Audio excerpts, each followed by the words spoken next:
할렐루야. 새날 주신 하나님께 기쁨으로 찬양하기 바랍니다. 우리 힘차게 주님 찬양하며 이 아침 깨우겠습니다. 내 평생 사는 동안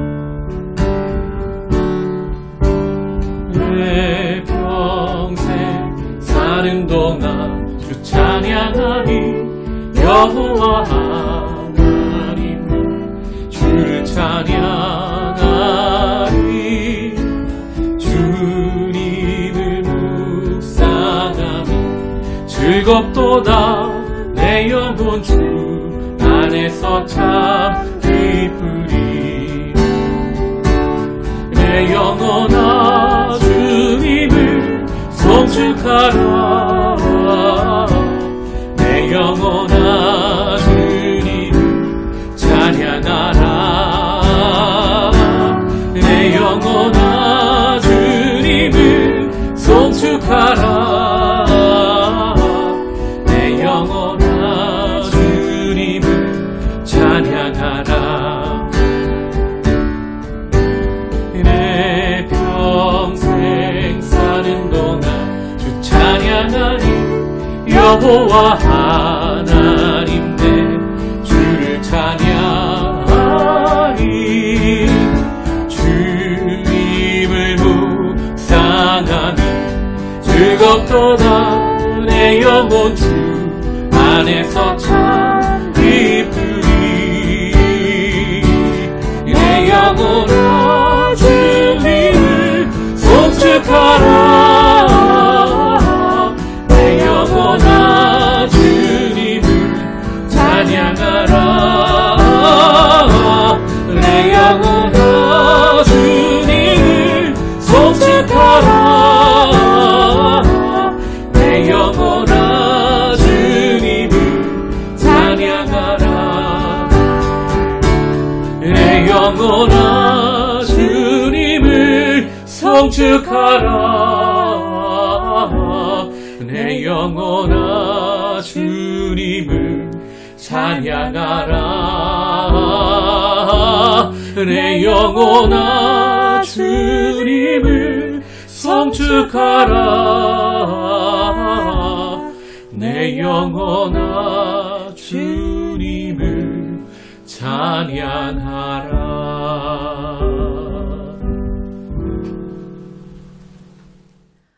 오늘 우리에게 주시는 하나님의 말씀은 신명기 17장 1절에서 13절의 말씀입니다.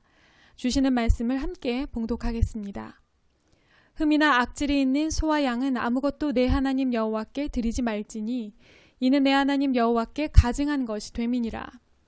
내 하나님 여호와께서 내게 주시는 어느 성중에서든지 너희 가운데 어떤 남자나 여자가 내 하나님 여호와의 목전에 악을 행하여 그 언약을 어기고 가서 다른 신들을 섬겨 그것에게 절하며 내가 명령하지 아니한 1월 성신에게 절한다 하자. 그것이 내게 알려짐으로 내가 듣거든 자세히 조사해 볼지니 만일 그 일과 말이 확실하여 이스라엘 중에 이런 가증한 일을 행함이 있으면 너는 그 악을 행한 남자나 여자를 내 성문으로 끌어내고 그 남자나 여자를 돌로 쳐 죽이되 죽일 자를 2사람이나 3사람의 증언으로 죽일 것이요 한 사람의 증언으로는 죽이지 말 것이며 이런 자를 죽이기 위하여는 증인이 먼저 그에게 손을 댄 후에 뭇 백성이 손을 댈지니라. 너는 이와 같이 하여 너희 중에서 악을 제할지니라. 내 성중에서 서로 피를 흘렸거나 다투었거나 구타하였거나 서로 간에 고소하여 내가 판결하기 어려운 일이 생기거든 너는 일어나 내 하나님 여호와께서 택하실 곳으로 올라가서 레위 사람 제사장과 당시 재판장에게 나아가서 물으라. 그리하면 그들이 어떻게 판결할지를 내게 가르치리니 여호와께서 택하신 곳에서 그들이 내게 보이는 판결의 뜻대로 내가 행하되 그들이 내게 가르치는 대로 삼가 행할 것이니 곧 그들이 내게 가르치는 율법의 뜻대로 그들이 내게 말하는 판결대로 행할 것이요 그들이 내게 보이는 판결을 어겨 좌로나 우로나 치우치지 말 것이니라. 사람이 만일 무법하게 행하고 내 하나님 여호와 앞에 서서 섬기는 제사장이나 재판장에게 듣지 아니하거든 그 사람을 죽여 이스라엘 중에서 악을 제하여 버리라. 그리하면 온 백성이 듣고 두려워하여 다시는 무법하게 행하지 아니하리라. 아멘. 여호와의 온전하심이라는 말씀의 제목으로 오늘 주시는 은혜를 함께 나누겠습니다. 신명기 법전의 내용이 계속되고 있습니다. 어제 말씀까지는 여호와의 절기, 6월절, 77절, 초막절에 관한 말씀을 주셨습니다. 그리고 어제 말씀에 이어 17장에서는 계속하여 공의로운 재판법에 관한 말씀이 나오고 있습니다. 먼저 오늘 말씀 1절에서는 하나님께 드리는 예물, 제물이 흠이나 악질이 없어야 한다고 말씀하십니다. 하나님께 그런 것이 가증한 것이 됩니다. 저는 여기서 가인의 제사가 문득 생각이 났습니다. 하나님께서 왜 가인의 예배를 받지 않으셨는지에 대해 여러 가지 이유를 우리가 생각해 볼 수 있지만 근본적으로 우리는 하나님께서 그 중심을 보셨기 때문이라는 것을 알고 있습니다.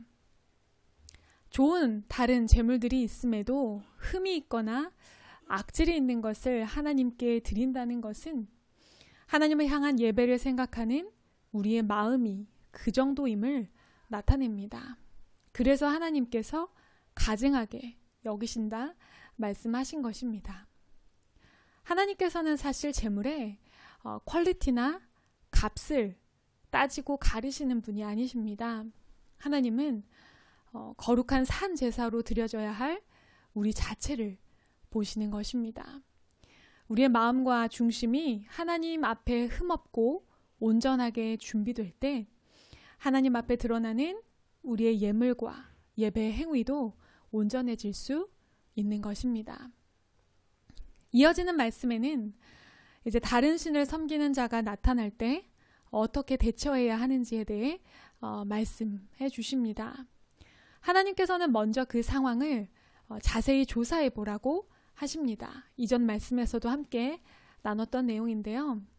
소문만으로 섣불리 판단하거나 정죄하지 말라는 그런 말씀입니다. 그리고 꼭 2사람이나 3사람의 증언이 있어야 합니다. 왜냐하면 다른 신을 섬긴다는 죄는 사형에 청해지는 중범죄였기 때문입니다.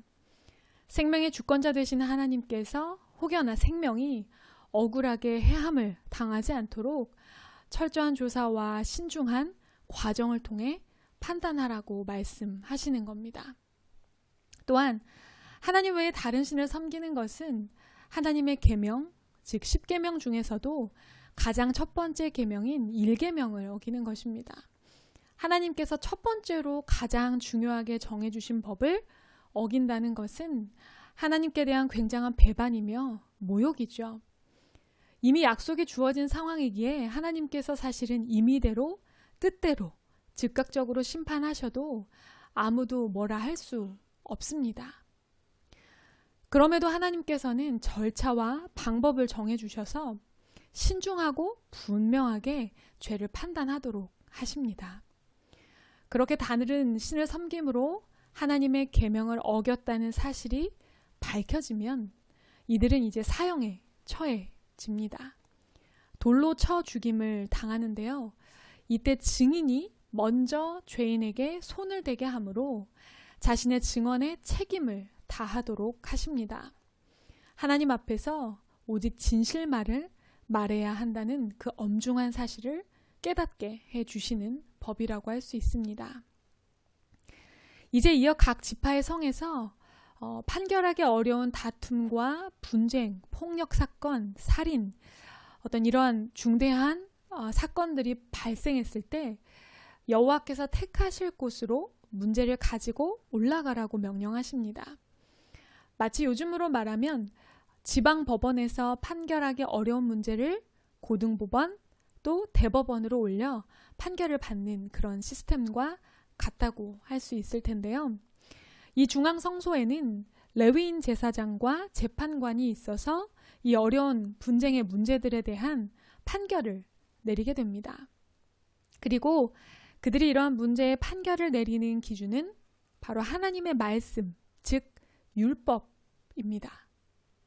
하나님의 계명이 종교적인 부분에서만 적용되는 것이 아니라 사회 질서를 유지하고 사회의 정의를 실현하는 사회법입니다.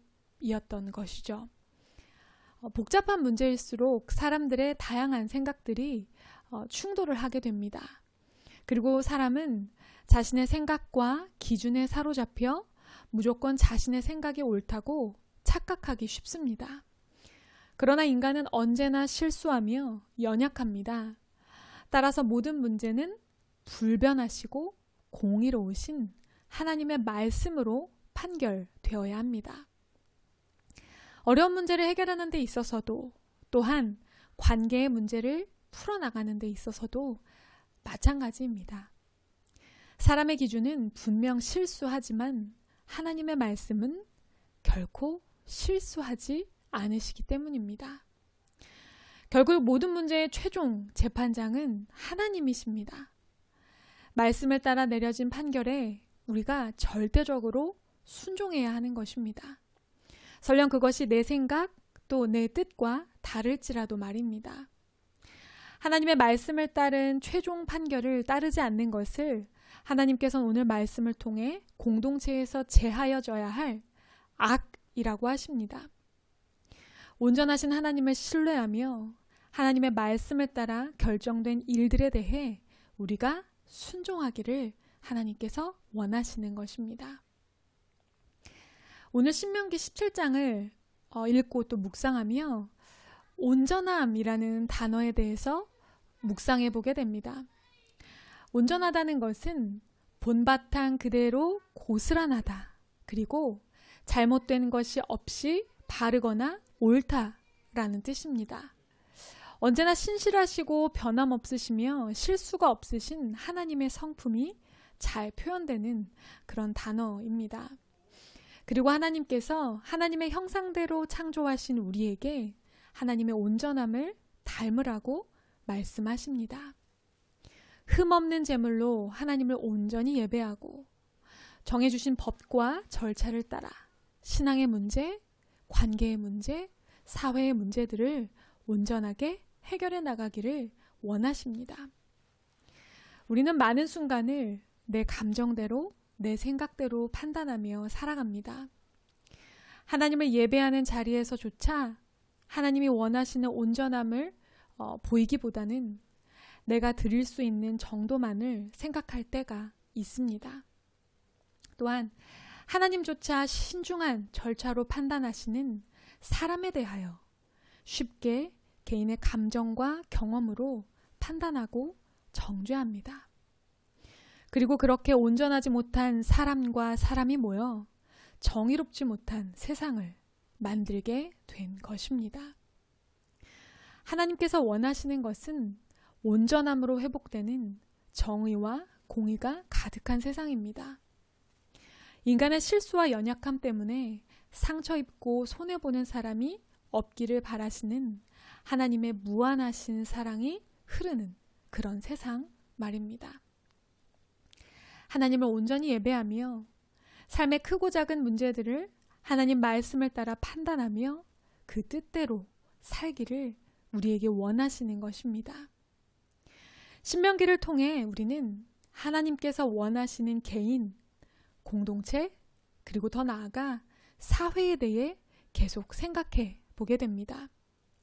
오늘 우리에게 허락하신 하루가 하나님의 온전하심을 조금 더 이루어가는 그런 하루가 되기를, 그렇게 조금씩 온전해가는 우리가 만나 함께 만들어가는 사회와 세상이 하나님의 뜻 가운데 온전하여져서 정의와 공의를 이루어 나갈 수 있게 되기를 소망해 봅니다. 함께 기도하겠습니다.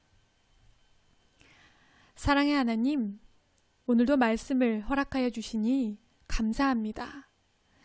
하나님께서 허락하신 재판법을 살펴보며 우리가 얼마나 온전하지 못한 존재인가를 다시 한번 생각하며 하나님의 온전하심을 닮아가고자 오늘 하루 또 마음 먹습니다. 하나님의 말씀에 순종하며 하나님의 뜻을 분별하며 하나님의 온전하심을 닮아 하나님의 정의와 공의가 흐르는 온전한 사회와 세상을 만들어가는 우리 되게 하여 주시옵소서. 오늘도 함께 하실 은혜를 사모하며 모든 말씀 예수님의 이름으로 간절히 기도드립니다. 아멘.